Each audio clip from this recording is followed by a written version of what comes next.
श्री सचिन पायलट जी ने आज अपने आवास पर मीडिया से बातचीत करते हुए कहा कि हाईकोर्ट की कल की आरपीएससी को लेकर जो टिप्पणी आई है वो अपने आप में बहुत कुछ कहानी बयां कर देती है। आरपीएससी वो संस्था है जहां से नौजवानों का भविष्य तय होता है। लंबे समय से मैं खुद भी कहता आया हूं कि लोग भी कहते हैं कि आरपीएससी का गठन और चयन प्रक्रिया जवाबदेही हो। लगता है कि सरकार के पास अब कोई कारण बचा नहीं, कोई बहाना नहीं बचा है। वो परिवर्तन करें।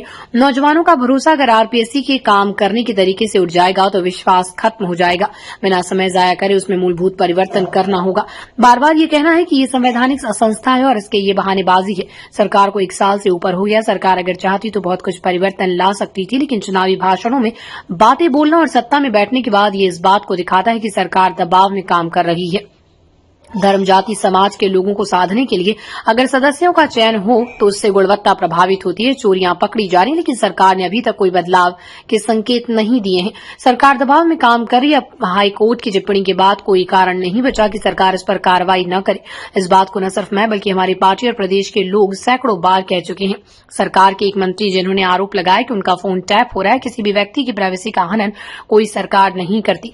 आगे कहा कि मंत्री पर संगठन की कार्रवाई एक निजी मामला है, लेकिन सरकार एक मंत्री ये दावा करते हैं कि उनके पास पुख्ता सबूत है, लेकिन सरकार जवाब नहीं दे रही। पूरा प्रदेश और देश जानना चाहता है कि आरोप का सच क्या है। सरकार में बैठा मंत्री खुद कह रहा है कि उनका फोन टैप हो रहा है और सरकार ने मजाक बना रखा है। उन्होंने पूरी प्रणाली को चैलेंज किया है।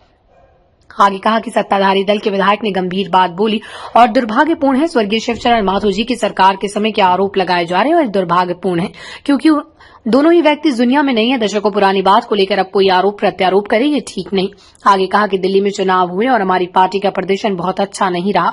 हम लोग वहां चुनाव लड़े थे। दिल्ली में हमारी लंबे समय तक सरकार रही और लंबा जन आधार रहा।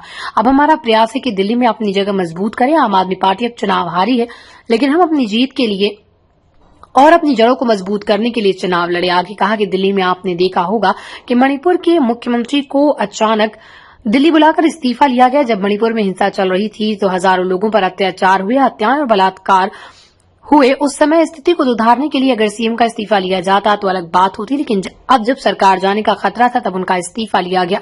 लोगों को बचाने के लिए उनका इस्तीफा नहीं लिया गया, बल्कि सत्ता बचाने के लिए इस्तीफा लिया गया। भाजपा को जब सरकार के जाने का खतरा महसूस हुआ तब उनका इस्तीफा लिया गया। भाजपा है और प्रधानमंत्री को मणिपुर जाने का समय नहीं, लेकिन सरकार बचाने के लिए वो कुछ भी कर सकते हैं। सरकार का दोहरा चेहरा है। समझता हूं पर्याप्त नहीं है। मैंने देखा कि सत्ताधारी दल के एक विधायक ने एक बड़ी गंभीर बात बोली और दुर्भाग्यवश स्वर्गीय माथुर साहब की जब सरकार थी राजस्थान में, उस समय के आरोपों पर वो अपना वर्णन कर रहे थे। बड़ा दुर्भाग्यपूर्ण है क्योंकि वो दोनों पूर्व मुख्यमंत्री दुनिया में नहीं है, ना तो माथुर साहब है ना शेखावत साहब हैं।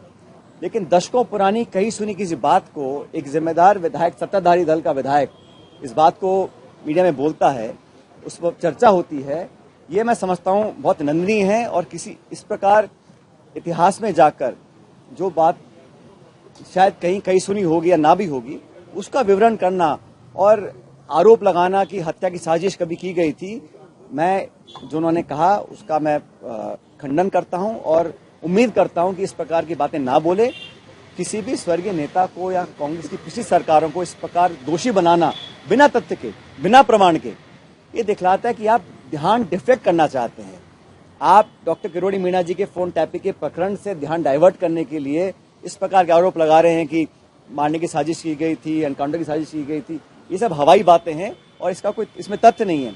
और इसमें समझता हूं इसमें भारतीय जनता पार्टी को स्पष्ट करना चाहिए कि विधायक महोदय ने जो बोला है क्या उस बात से वो सहमत हैं। अगर हैं तो तथ्य लाने चाहिए, नहीं तो माफी मांगनी चाहिए। अभी जो ईआरसीपी की पहली योजना थी उसका एमओयू साइन किया गया, वो प्रकाश में आया है और उसमें ये कहा गया कि जो पहले राजस्थान का कोटा था पानी का, सिंचाई का, उद्योग के इस्तेमाल का और पीने के पानी का, उसमें इजाफा किया गया है। और आज खबर छपी अखबार में कि पहले से कम पानी हमको प्राप्त होगा राजस्थान को। और उसमें भी आशंका ये है कि जो रिचार्ज वाटर है, जितना मध्य प्रदेश रिचार्ज करेगा वो 47 एमसीएम है और राजस्थान में अनुमान लगाया कि 522 एमसीएम हम रिचार्ज करेंगे। तो ये तुलनात्मक दृष्टि से इम्प्रैक्टिकल लगता है। तो इस तरह आंकड़ों को बढ़ाकर लोगों को भ्रमित किया जा रहा है। सरकार को स्पष्ट करना चाहिए सदन के अंदर कि जो एमओयू साइन किया था उसमें जो आपने आंकड़े दिए हैं राजस्थान के शहर के पानी के, उसकी पूर्ति कैसे करेंगे आप? कुछ इसमें जो गुणा भाग किया है वो काल्पनिक है, इसलिए सरकार को जवाब देना चाहिए कि जो पहली परिकल्पना थी एआरसीपी के निर्माण में, उसमें राजस्थान का जो हिस्सा था उसमें पहले तो आपने कम आंका है, और जो आंका भी है उसको अगर आप ऐड करेंगे तो वो तुलनात्मक दृष्टि से वो गले नहीं उतरता है। इसलिए सरकार को इस पर जवाब देना चाहिए। सदन चल रहा है, उसके आगे खुल के बोलना चाहिए। आप सभी जानते हैं कि गढ़साना में सिंचाई के पानी को लेकर आंदोलन चल रहा है, और उस क्षेत्र के लोगों की पुरानी मांग है कि हमको और पानी दिया जाए फसल की सिंचाई के लिए। मुझे लगता है सरकार ने अभी तक उसको गंभीरता से नहीं लिया।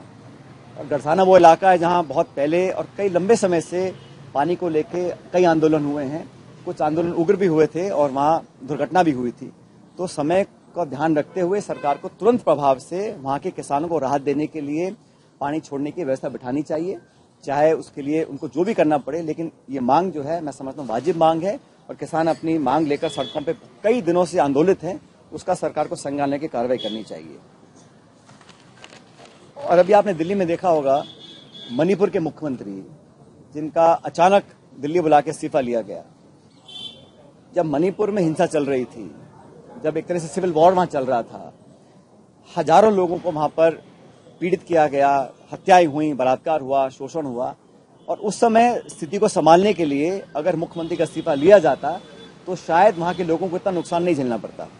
लेकिन अब जब उनकी सरकार जाने का खतरा था, नो कॉन्फिडेंस मोशन सदन में आने वाला था, तो सिर्फ सत्ता और कुर्सी बचाने के लिए उनका इस्तीफा लिया गया। हिंसा से लोगों को बचाने के लिए, बलात्कार और मौत से लोगों को बचाने के लिए उनका इस्तीफा नहीं लिया गया। तो भाजपा का जो सोच है वो कुर्सी सत्ता बचाने के लिए है, कैसे हमारी सरकार बची रहे। मुख्यमंत्री की कुर्बानी देनी थी तो उस समय देनी चाहिए जब लोग मांग रहे थे। मणिपुर में जो हिंसा हुई हम सब देखे, हम लोगों ने क्या लोगों के साथ वहां हालात किए, एक तरह से वहां सिविल वॉर चल रहा था, तब उनका इस्तीफा नहीं लिया। लेकिन जब उनको पता था कि विश्वास खो चुके हैं और सदन में सरकार गिर सकती है, उनका इस्तीफा ले लिया। तो दिखलाता है कि भारतीय जनता पार्टी सिर्फ सत्ता में रहने के लिए कुछ भी कर सकती है, और ये बात देश के हर प्रांत में लागू होती है।